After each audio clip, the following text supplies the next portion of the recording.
여러분, 제가 중학교 3학년 때 우리 김창숙 선생님께서 국사 선생님이셨는데 제 담임 선생님이기도 하셨죠. 그 선생님께서 정말 좋은 선생님이셨는데 저한테 한번 진지하게 이런 말을 꺼내셨어요. 뭐라 그러셨냐면, 세진아, 너 혹시 실업계 갈 거니? 뭐 지금은 이제 특성화 고등학교라고 해서 뭐 인문계, 특성화고가 꼭 반드시 성적으로 나뉘는 것은 아니겠지만은 제가 학교 다닐 때만 해도 그런 입시 제도가 있었는데 저한테 이제 실업계 갈 거냐 이렇게 물어보신 거였어요. 좀 충격받았어요. 왜냐면은 공부를 그렇게 잘하진 않았지만은 그렇다 하더라도 대학은 가고 싶다라고 생각을 하고 있었거든요. 자, 그래서 도대체 왜 그러시냐 했더니 선생님이 제가 32명 중에 19등을 한 거예요. 근데 원래 한 15등, 16등, 17등 왔다 갔다 했는데 이제 19등까지 했고 선생님이 보시기에 얘가 이제 성적이 더 떨어질 것 같은 거야. 근데 그렇게 되면 실업계를 가야 되니까 저에게 경고차 그리고 확인차 물어보신 거였어요. 저한테 있어서 개인적으로 인생에서 가장 불행했던 시기를 꼽으라고 한다면은 초등학교 1학년 입학해서부터 중학교 다닐 때 딱 그때였던 것 같아요. 왜냐하면 어렸을 때부터 굉장히 극심한 ADHD, 주의력 결핍증이 정말 극심한 중증 상태로 있었고요. 그것과 이제 같이 거의 동반해서 오는 게 난독증이에요. 난독증이 있었고, 그렇기 때문에 책을 읽을 수가 없었죠. 그래서 학교 성적이 좋지 않을 뿐더러 이제 반에서 한 명씩 있는 수업 분위기 흐리는 그런 학생이었습니다.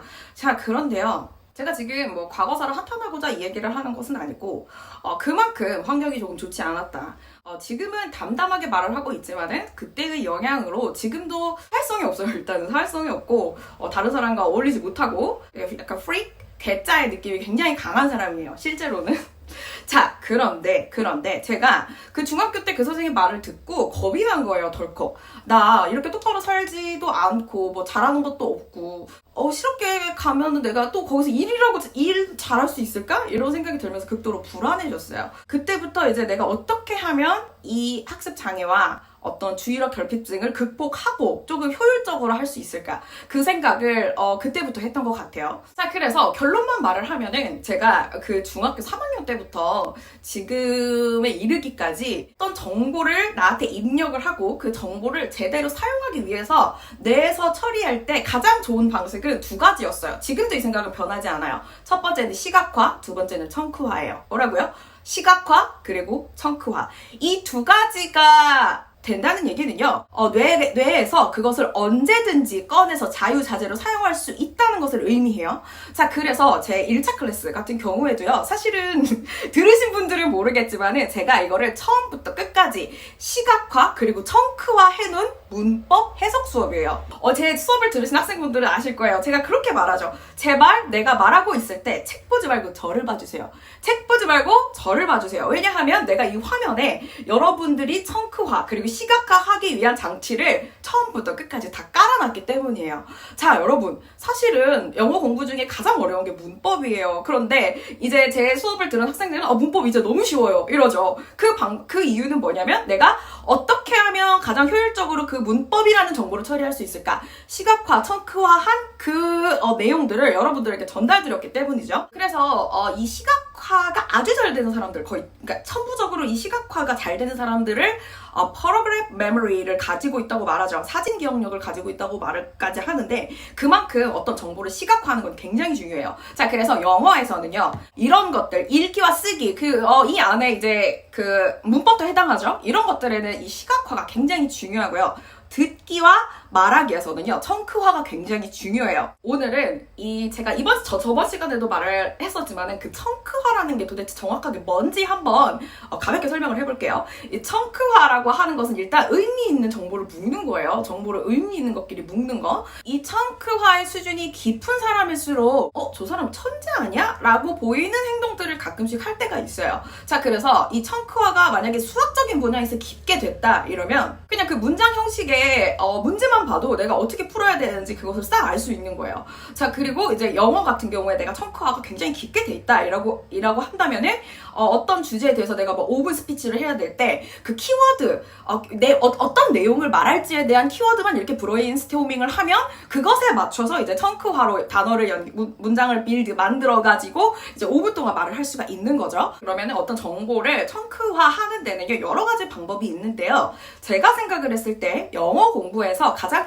추가적인 청크화는요. 첫 번째, 정보에 우선순위를 부여하기예요. 뭐라고요? 정보에 우선순위를 부여하기. 자, 그래서 제 1차 클래스에서 보면은 이 네 칸이요. 유닛 1부터 마지막 유닛까지 이 네 칸이 계속 나오는데 이 네 칸의 순서를 정해가지고 이 네 칸만 봐도 학생들이 주어, 동사, 목적어, 보어, 문장의 형식부터 시작해서 부사절, 명사절, 관계대명사절, 분사, 동명사, 투부정사까지 전부 다 한 번에 나올 수 있게 이렇게 제가 시각화, 청크화를 해 두었어요. 그 클래스 101에서 수업을 만들 때도 이 얘기를 굉장히 강조를 했었어요. 이 강의의 순서조차 중요하다. 이 강의의 순서가 너무너무 중요하기 때문에 난 단 한 개도 바꿀 수 없다. 네. 이게 다 뭐 때문이었다?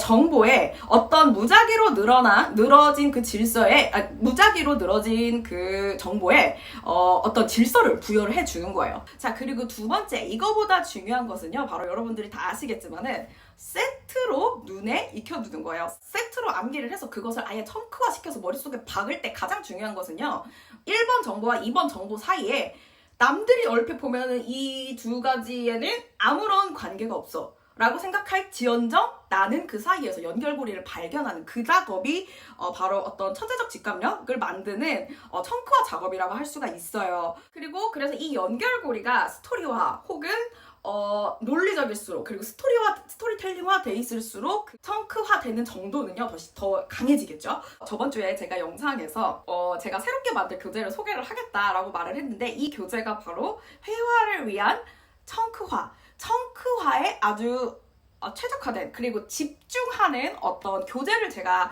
제작을 했어요. 사실은 근데 이것도 교재도 학습지도 아니고 뭐냐면은 약간 키트의 형태예요. 잠시만요. 원래 제가 주문 제작을 한 박스는 이건데요. 제가 주문 제작한 샘플 박스는 이건데 이걸 오늘 영상에서 한번 보여주고 싶은 거야. 아직 배송이 안 와가지고 그래서 대충 비슷한 걸 이렇게 사왔는데 너무 크네. 그래서 여러분들에게 이 영어 회화 청크화를 위한 어떤 콜로케이션이라고 합시다. 영어에서는 청크화를 콜로케이션이라고 하죠. 콜로케이션을 위한 어떤 키트를 제가 준비를 했어요. 그래가지고 이거는 이제 키트이기 때문에 이 키트 안에 무엇이 들었냐? 일단은 교재가 들었고요. 두 번째는 이거는 강의는 없어요. 뭐가 있냐면 오디오 가이드가 있어요. 이 책만 보면서 책을 보고 이어폰을 끼고 제가 시키는 대로 하면 되는 거예요. 그 가이드북도 굉장히 짧기 때문에 가이드북을 하는 이유는 이것 역시 학습의 순서가 중요하기 때문에 제가 순서 안내만 하는 거예요. 그래서 이제 크게 뭐가 들어가냐면은 제가 다음 주에 이제 자세히 설명하겠지만은 이 오디오 QR이랑 교재랑 그 다음에 이제 제가 여러분들에게 드리고 싶은 선물 그리고 지워지는 펜 내가 이걸 지워지는 펜 그리고 또 뭐가 있었는데 그리고 오프라인 초대권이 있어요. 네, 다 들어있는 건 아니고 한정된 거에 오프라인 초대권이 있으니까 혹시 이 영상을 지금 끝까지 보셨다면은 저의 열렬한 제자일 가능성이 많죠. 그래서 제가 지금 이 거의 뒤쪽에다가 언급을 하겠습니다. 와디즈에서요. 8월 넷째 주에 오픈을 할 거고요. 와디즈에서 오픈을 할 거예요. 왜냐면 이거 키트기 때문에 강의가 아니고 키트기 때문에 와디즈에서 오픈을 할 거고 제가 저의 인스타 그리고 유튜브에다가 올리자마자 공지를 할 거예요. 그러면은 이제 오프라인 초대권까지 거기서 또 이제 중요한 어떤 언어 학습 그리고 이제 정보화를 하는 방법에 대한 그런 영상에서는 하지 못하는 박제되는 곳에서는 하지 못하는 이야기들을 할 거니까 많이 해주시면은 저와 직접 만나실 수 있을 거예요. 자, 아무튼 그래서 이 청크화라는 게 여기서 포인트가 뭐라고요? 얼핏 보면은 아무 관계도 없을 것 같은데 그 사이에 뭐를 준다? 연결고리를 준다. 사실 그런데 이 연결고리를 일일이 생각해내는 건 학생 입장에서 굉장히 오래 걸리잖아요. 그래서 이거를 해주는 게 이제 저의 역할인 거죠. 여기서는요. 자, 그래서 예를 들면은